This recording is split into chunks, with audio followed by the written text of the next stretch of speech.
But you mess with my wife, you mess with my kids, that'll do it every time. Donald, you're a sniveling coward, and leave Heidi the hell alone. Real men don't try to bully women. That's not an action of strength. That's an action of weakness. It's an action of fear. Ted Cruz hits Donald Trump hard over his recent comments about his wife, Heidi Cruz. The two have been feuding now for days. But their feud over their wives may point to a much larger problem for Donald Trump. Recent polls show his problems with women may be getting worse. According to a new Washington Post ABC News poll, Trump's unfavorable rating among women has now jumped to 75% from 64%. And now Democratic California Senator Barbara Boxer says she doesn't think any women should vote for Trump. Boxer tweeted that Trump has once again insulted all females and does not deserve even one woman's vote. And that's where we would like to welcome in today's roundtable. Joining us today, we have Bre Payton, staff writer for the Federalist, and Stephen Lesser, Democratic strategist. Thank you both for joining us here on Newsmax Now. Pleasure to have you. Thanks for having us. Thanks for having me. So, Bre, let's ask you first. Does Trump have a problem with female voters? Yeah, definitely. As you cited in those poll numbers, 75% of women have an unfavorable opinion of him. And I think you're right that this definitely speaks to a larger issue that Donald Trump has with women in general. It seems that he is afraid of women who are strong, and he really can't handle women who stand up to him, particularly women who are pretty and stand up to him. And I think we've seen this kind of behavior, this bullying of women, like he's showing with Heidi Cruz over and over and over with other women like Carly Fiorina and other women of the like. And so I think definitely he has a problem with dealing with women, and he tends to lash out and bully them. And I think Ted Cruz is right. He doesn't deserve any votes from women. Stephen, what do you think about what Senator Boxer said about Trump not deserving any woman's vote? Well, you know, it's interesting. You can't even dismiss that as partisan, because when you look into the stats, you know, we've been talking about the fact that 75% of women have an unfavorable opinion of him. 47% of Republican women said they can't even think about voting for Donald Trump. So he's got some real problems. And I got to tell you, researching for this segment and all the things that he said about women, Bree's touched on it a little bit. It's like you know, researching for a PhD dissertation. There's so much material out there talking about blood coming out of Megyn Kelly's parts, saying that an apprentice contestant would look good on her knees. All these different things that he's saying. I don't think women are going to forget about that come general election time. But Bre, I have to ask you, because having talked to some Republican women, conservative women, people who actually support Trump, they say, you know, that's really for Democrats, and they're not going to vote for him anyway. So is there some truth to that, or what's your take? Well, I think women are going to be a key demographic in the upcoming election. And I think women tend to, we can see from the polling data that women tend to vote more liberally. So I think that, I guess both of those statements are true, that yes, he does have a woman problem, but that perhaps that the women who do have a problem with him tend to be more liberal because women tend to vote more liberal anyway. And I think you're right that those who have been supporting him this far into the race and who have seen him repeatedly attack women and go after them in a sexual way and pursue them in a sexual way and brag about having affairs with other women while he's married. You know, I think that kind of behavior, if they're willing to overlook all of that at this point, then they're going to be fine with his latest jabs at Heidi Cruz. Steve, I have to ask you, for several months, Republicans, his rivals, Democrats, everyone has tried to go after Donald Trump, and it hasn't helped them at all. In fact, it's helped him. Do you think that by Ted Cruz going after Donald Trump in this way, attacking him for what he said or done in regards to women, do you think that this will stick, or do you think that it will actually hurt Cruz in the end? I don't think it'll stick. And the reason is I think Republicans tend to value lack of political correctness necessarily more than independents and Democrats do. So I really think this is going to be of limited effectiveness. I think Cruz also has a problem that a super PAC supporting him went after Melania. So I think to a lot of people, the particular spat going back and forth between them now seems almost like, you know, Cruz deserved it a little bit considering what his super PAC did. Now, we all know that you can't or are not supposed to tell your super PAC what to do and what not to do. But, you know, I think to a lot of people, particularly on the Republican side, this almost seems fair. But you know what confuses me is, you know, there are always poll numbers coming out, and it seems like the two frontrunners, Hillary Clinton on the Democratic side and Donald Trump on the Republican side, They're doing the best, and yet they show the highest unfavorability ratings. Bre, why do you think that is? So I think that speaking to the unfavorable ratings among women, I think that they're unfavorable among female voters for very different reasons. And I think Donald Trump is unfavorable because he's chauvinistic and, likes to kind of talk dirty about women in public. But I think the reason why women don't like Hillary Clinton is because she's very robotic and she likes to play the gender card a lot, and because she tends to, play up the fact that she's a woman and try to be like, try to impose her old school feminism upon newer women who feel like they have different issues and different concerns than Hillary Clinton does. So I think you're right that the fact that a lot of women don't like both of these candidates is really interesting. But I think what's more telling is that they're unfavorable among female voters for two very different reasons. Yeah, Stephen, going to the Democratic side, I mean, you have younger people, especially women. Who do they like? Bernie. They like Bernie, an older man who's in his 70s, the oldest presidential candidate among this field. Why are they attracted to someone like Bernie and not Donald Trump and not Hillary Clinton? Well, I think one of the attractions of younger voters, and including women, to Bernie Sanders is I don't think I think as you get a little bit older and you've heard a lot of promises for politicians, you tend to get cynical. Bernie is promising a lot of people a lot of stuff. And if you're not used to being, sort of disappointed, and you're not used to the political process, maybe not turning out always the way you want to, you might think, oh, wow, he's promising all this. I'm actually going to get all this stuff. And as we all know, with the Republican House, he's not going to get a $15 an hour minimum wage. He's not going to get single-payer universal health care. But I think the youth tend to give a little bit more credence than that to those of us who have been around for a while. And I think that's the main reason for a lot of Bernie's success. Bre, I want to ask you, among the three remaining Republican candidates vying for the nomination, which among them do you think stands the best chance of winning the female vote? I think John Kasich is poised well to get at this point because he's been able to kind of just stay out of the fray and stay out of what's been going on with this wife war, and he hasn't really made any comments disparaging towards women at all. So I think that he's poised to do well among female voters.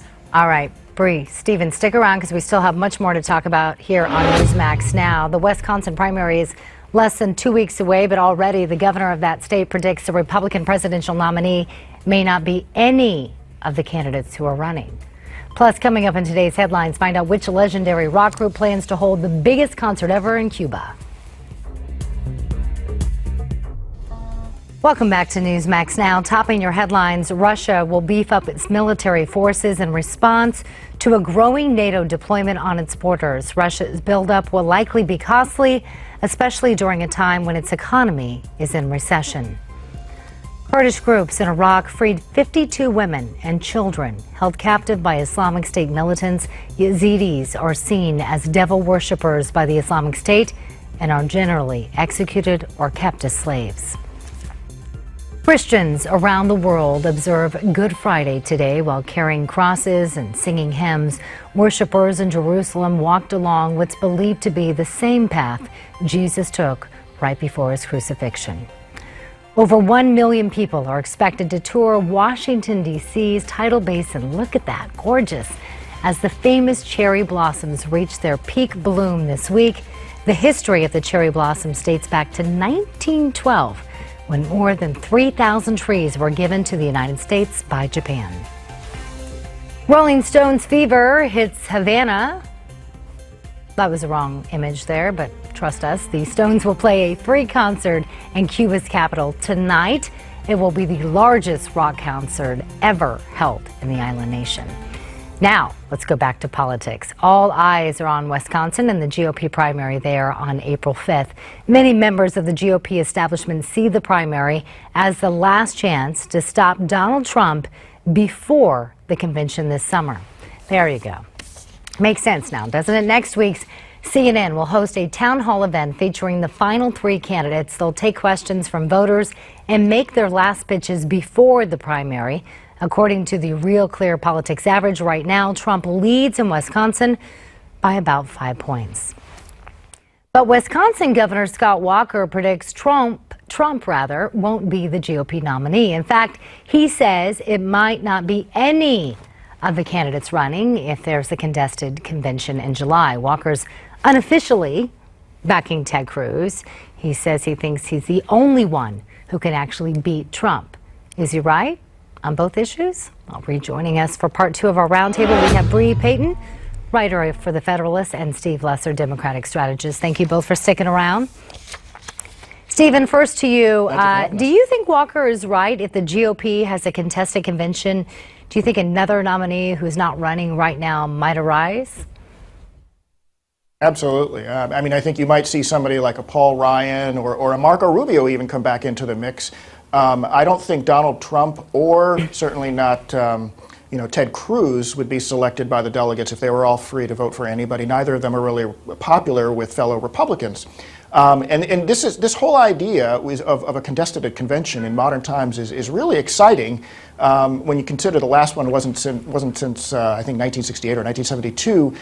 Before the internet, before things like Twitter, we would get to watch all of these things going on in real time. I think that would be really interesting. But I think if that happened, the Republicans would really take a look at it and try to figure out, unfortunately for me, being a Democrat, but they would take a look at who would be best to beat Hillary Clinton. And neither Ted Cruz or Donald Trump certainly fit that bill right now. All right, so you think it could be Paul Ryan or Marco Rubio may come back in. I was thinking Paul Ryan too, but we had Rick Unger on the other day, and he actually thought that he was referring to himself, Mr. Walker, that he might get back in. Bre, what do you think? I find it really unlikely that going into a contested convention, the Republican Party would pick a candidate who is not running at this point. I just find that really hard to believe. And I think that the sentiment of Trumpism and a lot of the issues that he's been raising so far is not going to die with a convention. So I think that if they were to pick someone who wasn't running right now and wasn't showing that they like Trump, raising a lot of these issues and carrying these issues forward, or someone like Ted Cruz who speaks to a lot of this anger and this sentiment also. I think if they were to pick a candidate who didn't address a lot of these issues that are coming up, it would be a disaster for the Republican Party. So I find it really hard to believe that someone like Scott Walker, who lost pretty badly and had to withdraw from the race, or someone like Mitt Romney or Paul Ryan, who represents the GOP establishment, I just find it really unlikely that the Republican Party would pick any of them. And if they do, I think they would be doing that to their detriment. Yeah, Steve, I think a lot of people do agree with Bre that if we did have a contested convention and that a nominee was chosen, someone that the voters did not pick, that it would not be a pretty picture. But isn't that kind of what Democrats want? Well, it would definitely be something I would want, no question about that. But, listen, the whole point for your party is to be able to beat the nominee of the other party. And right now, Trump is not looking so good against either Hillary or Bernie. Cruz isn't doing a whole lot better. They both have so many issues and so much baggage. It makes sense from a lot of perspectives, and this is why you hear a lot of establishment Republicans talking about this kind of thing. Mitt Romney talked about it the other day. You're hearing Scott Walker, and it would not surprise me if behind the scenes right now there's a lot of people currently jockeying for position. The fact remains, Trump may still close this out. He needs to get to 1,237. He's leading in New York. He's leading in Pennsylvania. He's leading in California. So they really have to stop him in those 3 big states. They're not going to stop him in New York. They have to stop him in California or Pennsylvania. And that is going to be very tough for Cruz and Kasich to do. Yeah, I was going to say, I was waiting for you to say Kasich. So far, I heard Cruz, I heard Trump, I heard you bringing up Paul Ryan. Bre, do you think there's a reason why Stephen waited to bring up Kasich at the very last minute, just saying?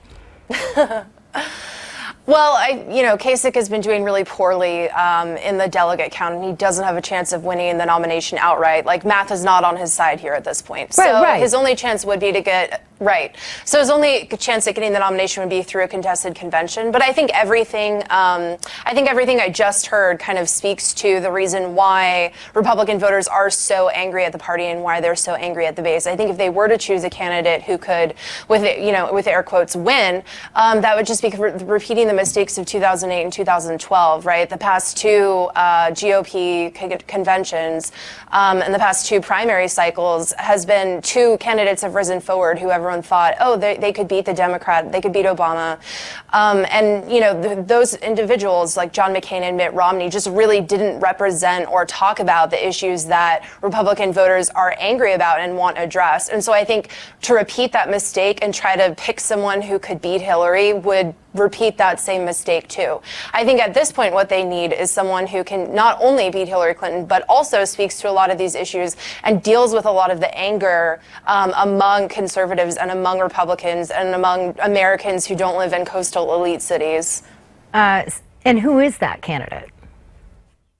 I think at this point it's really Trump or Cruz. And I think what's interesting is that, while those two candidates don't really, it's a lot closer in terms of beating Hillary Clinton, I could see potentially after the convention, if one of those candidates was named the nominee, I could see a lot of crossover appeal, particularly among Donald Trump, just in terms of he's able to tap into a lot of the kind of populist issues that a lot of the other candidates aren't able to tap into. And I think right now we're seeing these numbers that, Hillary Clinton is going to beat Donald Trump. But I think ultimately if those two were to go head to head, I think we would see a lot of people switching over to the other side, just on the Democrats switching to the Republican side, just because they would be so fed up with another establishment candidate, and they would want someone to kind of address a lot of those issues. All right, we only got about 20 seconds remaining. Stephen, last word to you. I'm going to get your response to what Bre just said there. 20 seconds.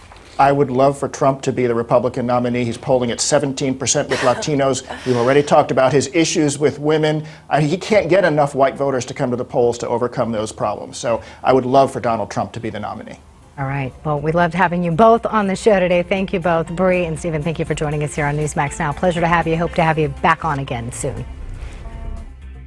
Coming up next, Yahoo now joining DraftKings and FanDuel and stopping all fantasy sports operations in New York until new regulations pass.